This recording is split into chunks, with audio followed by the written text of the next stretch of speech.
Hey everyone, it's Michael Kryzlowski out of Team K Realty at REMAX in Corvallis, Oregon.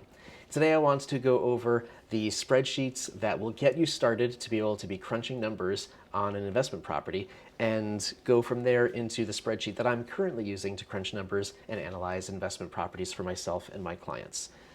So let's take a look and dive right in. Okay, so when you are getting started, you want to keep a spreadsheet as simple as possible and then grow into something that's slightly more complicated.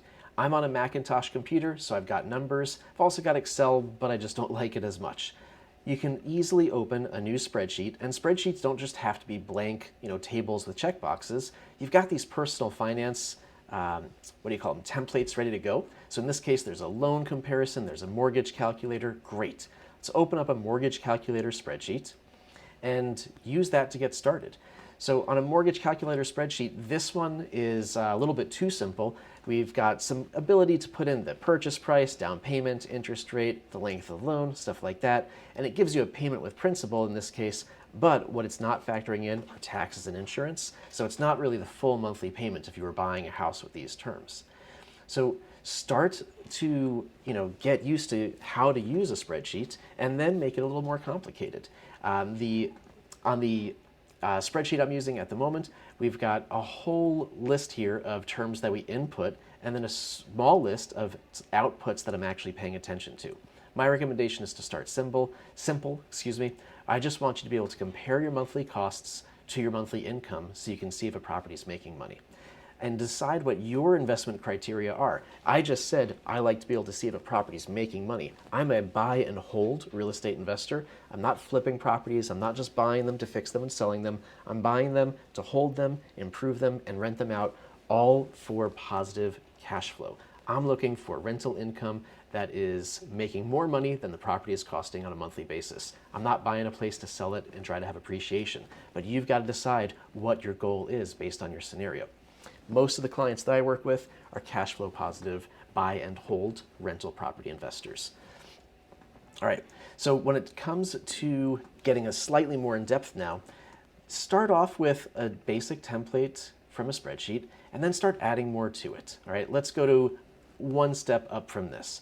This is actually the spreadsheet that I made 10 or 12 or 13 years ago and one of the very first properties that I ever crunched numbers on. And I've been crunching numbers on all of the duplex, triplex, fourplexes, apartments, and occasional single family rentals that I have my eye on literally for my entire career and then some. I've been crunching numbers on every one of these for years, and you should do the same because then you'll be a very well practiced investor. It's all practice till you get keys.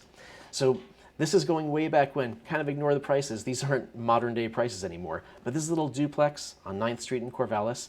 And what I did was I took that basic spreadsheet looking at what the principal and the interest would be. And then I added some tables onto it to be able to add in taxes, insurance, mortgage insurance, and then also what the rents were at the time. And it ended up being that after being able to see, okay, what's the total monthly income and the total mortgage and debt expenses on this, that this property was actually going to lose a couple $100s a month, at least based on the small down payment I had at the time, 10 or 12 years ago, whenever this was. So of course it didn't make sense to buy it. I started off being a very highly leveraged investor, small down payments, owner occupying properties with FHA loans actually. And we'll talk more about all that later. But this is really a good starting point. I mean, in a moment, I'm going to show you a more advanced version of this, and it's going to look maybe very fancy and impressive, but I'm not using most of what's on that spreadsheet. This is the nuts and bolts of analysis right here. So if we want to go and make this fancier, then yes, let's make sure we've got the ability to put in the purchase price, percent down, all these other things, and have some additional criteria as opposed to just the cash flow as we compare, and it'll start to look like this. So this is my super blank new because I have adjusted this a few times over the years, but this is my current template. So I'm going to put in just some example numbers so that you can see what happens when I'm inputting and what I'm looking for. So yeah, of course, there's always a place to put, what the tax ID and the address are and the beds and bathrooms in a picture. But let's say that we're looking at a property that is listed for, I don't know, $450,000. And the taxes are maybe $5,200 $1,200 per year. I've got an insurance estimate in here, which is at least something. It's just an insurance estimate.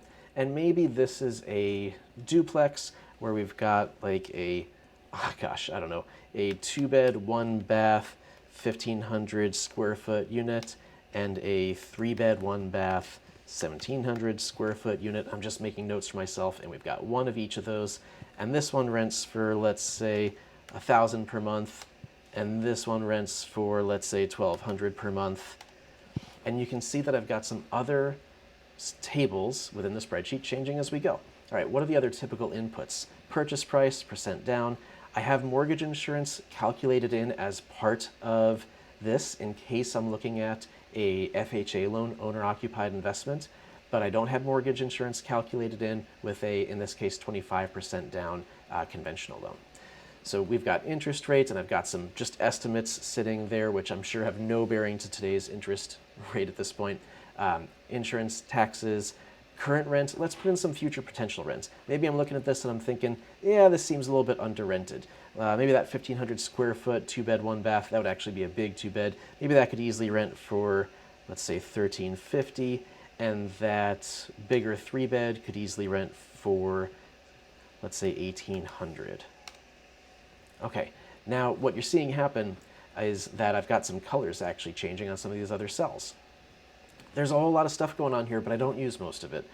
When I first started as an investor was when I was first making these spreadsheets, and I had all sorts of stuff: debt coverage ratio, cash flow, cap rate, cash on cash. I was thinking about internal rate of return, gross multiplier, blah, blah, blah. All the stuff that I didn't even understand, and some of which I still don't to this day, because I have ended up being very focused on two things. I'm very focused on the debt coverage ratio, which is the amount of money coming in versus the amount of money going out, and I'm focused on the cash flow. And then as a bonus to that, I look over here to see, what's a lender going to think of this property? And I'll get to that in a moment. So for me, I started talking about debt coverage ratio with commercial lenders a long time ago. And in the commercial lending realm, it seemed like it was a little bit of a different ballpark than the residential home buying process. And the commercial lender I talked to started to train me about, well, Michael, keep in mind that you're going to be qualifying the property, not just qualifying, the buyer when it comes to being able to afford a house. And what a lot of commercial lenders like to see, so if you want to think about growing into being a bigger and bigger investor, is commercial lenders want to see that a debt coverage ratio on a property is at least 1.25. Okay, what's that mean? So let's say a property costs this much and it makes this much per month. They're the same. That debt coverage ratio is 1.0. It's making what it's costing. They were saying, let's make sure it's making 25% more than it's costing. Debt coverage ratio of 1.25. That ended up for me being a really easy way to compare properties apples to apples. Now, is that totally fair to compare every property that way? No, because a property that costs $450,000 and a property that costs $4.5 million had better have different debt coverage ratios. There's different investments to make in the first place, but it's a starting point that I still use and lean on very heavily to this day. So I've got these fancy little spreadsheet cells that I have set to change color when a debt coverage ratio exceeds 1.25. Great, but that's really all I'm looking at. Where do we see the debt coverage ratio? Where do we see the cash flow on a monthly basis? With the current conventional numbers on this made-up property, it's basically just making a tiny bit of money, making a tiny bit of money on the cash flow too. With the future potential rents, it's making a lot more money. It's got a much better debt coverage ratio and much better cash flow. Now, there are some things that I left out and some things that I included, and we should talk about those too. In my market here in Corvallis, Oregon, it's a college town. Very low vacancy, very low turnover. So I've got a vacancy factor in here of 5%. 5%, if I recall correctly, means that one of my rental units is turning over, or any of my rental units are turning over literally every year for 2 weeks. And we know that's not what happens because most of the tenants, most of the residents are college students, and they don't move every year. They move every 3 or 4 years. So I've got 5% vacancy factored in, and we usually end up having better numbers than that. I don't have, most of the time, utilities factored in, or management because I manage my own properties, or administrative reserves or stuff like that. So yes, I know that I'm going to end up on my properties paying the trash bill, often paying the water bill, and I manage them myself. So we're a little bit, light on the estimate here, a little bit heavy on the estimate here, and I found that these things balance each other out reasonably well. All right, if you are already where I'm at or well beyond in your investing career, you're probably also thinking about, well, what about the borrowing ability? How does a lender view all this? So that's one of the other things that I look at on this spreadsheet. I've got this little table down here, and it just says, what is the effect that the property has on the max debt load of the borrower? So here's how my mortgage broker looks at a property. He says, Michael, as a mortgage broker, I'm going to chop off 25% of the income. And that's my way of factoring in that the property is going to need some repairs and have professional management, even if you're managing it yourself, but that might change, and you need some reserves. So I'm just lopping off 25% and then seeing after that is done if the property is still making money or losing money on a month-to-month basis. So in this case, the conventional current numbers, after chopping off 25%, this property was losing money. After raising the rents to what those future potential numbers might be and chopping off 25%, it's making a little bit of money. All this is telling me is that in my lender's eyes, once those rents are here, this property is actually helping my debt to income ratio, just personally, as a borrower who's going to be asking for more loans in the future. So that's a nice thing to see, even though that's not a criteria, hard and fast for me.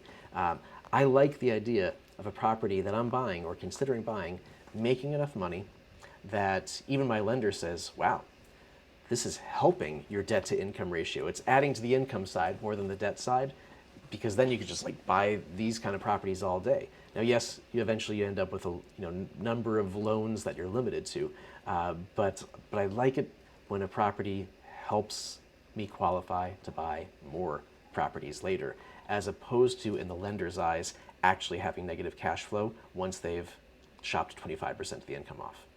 So that's what I'm looking at. I mean, there's all this other stuff on here, but I really don't pay any attention at this point to cap rate. I don't pay any attention to, cash on cash or gross rent multiplier or any of that stuff.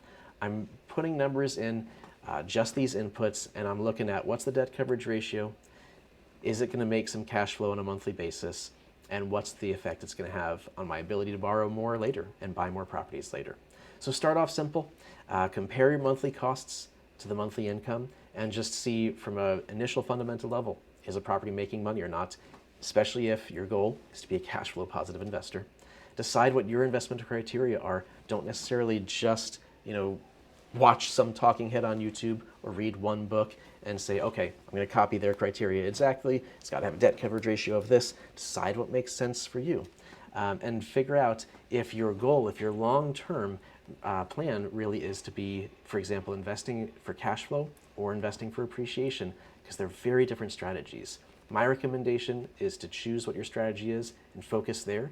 And for example, as a cash flow positive real estate investor, if I end up with appreciation, I think that's a bonus, but it's not the point in the first place, because I'm not looking to sell my properties and cash out. I'm looking to grow the portfolio and get passive income so that at some point I'll be financially free based on the passive income of my rental properties. So hope that helps, and have fun crunching numbers and do it all the time. Crunch numbers on all the properties that pop up that meet your criteria so that you can be practiced and you can have confidence that you're making decisions for the right reasons in a fast-paced market. And lean on your local real estate broker, mortgage broker, CPA, financial advisor, all those people. It takes a team. So if you don't have a team yet, start your team. And then you've got your support system to lean on and your group of trusted advisors ready to go. If you happen to be in my area, be privileged to be a part of your team. If you got my contact info, feel free to reach out to me, and have fun crunching numbers. Thanks, and bye for now.